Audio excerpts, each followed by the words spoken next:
So here's a cool story if you're a human being. My brother is 2.5 years old.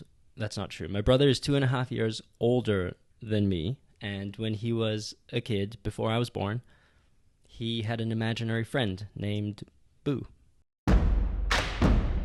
And the story goes, when he saw me at the hospital for the first time, he pointed at me and said to my mother, "There he is.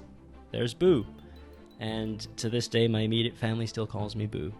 And I wanted to call this project The Brother Boo to represent the friend or coach or mentor that I wish I had had during this hectic period of my life. That might not make sense. If it doesn't make sense to you, just go with it or just let it go. I'm trying to do a thing here. It kind of sounds cool. Anyway.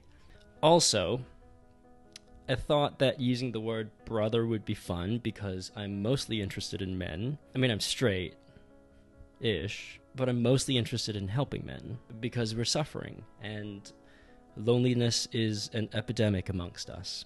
Rates of anxiety and depression are alarming. Our ability to self-care doesn't seem to be there for a lot of us. We're getting more and more frustrated. We're getting more and more detached. And a lot of mental health content, frankly, doesn't seem to vibe with dudes that well. But clearly we need help, so here I am trying to help. So why should you listen to me? Well, I do have 4 sort of reasons why, but I'm not really convinced by them. But here they are. My first degree was in psychology. That was 18 years ago, primarily because I was dealing with some deep childhood shit that I'll talk about in another video.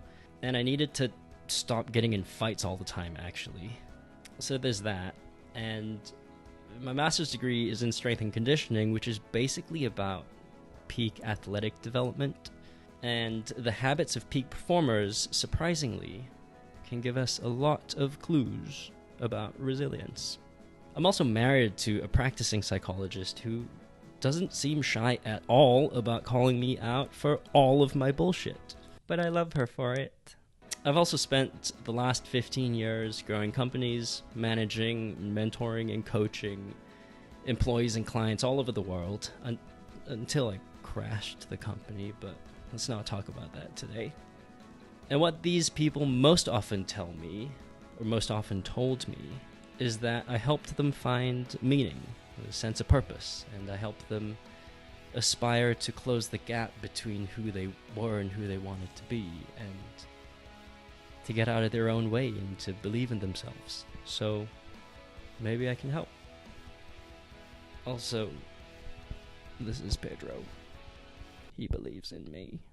And I think if you're a guy struggling through a hard time right now, crashed a business, can't connect with the work you do, hate the work you do, feel detached from any deep sense of purpose or meaning, not present with your kids, maybe you've lost your confidence, lost your fitness, lost your grit, and can't seem to get out of the rut you're in, pretending like you're fine, but living a life of quiet desperation.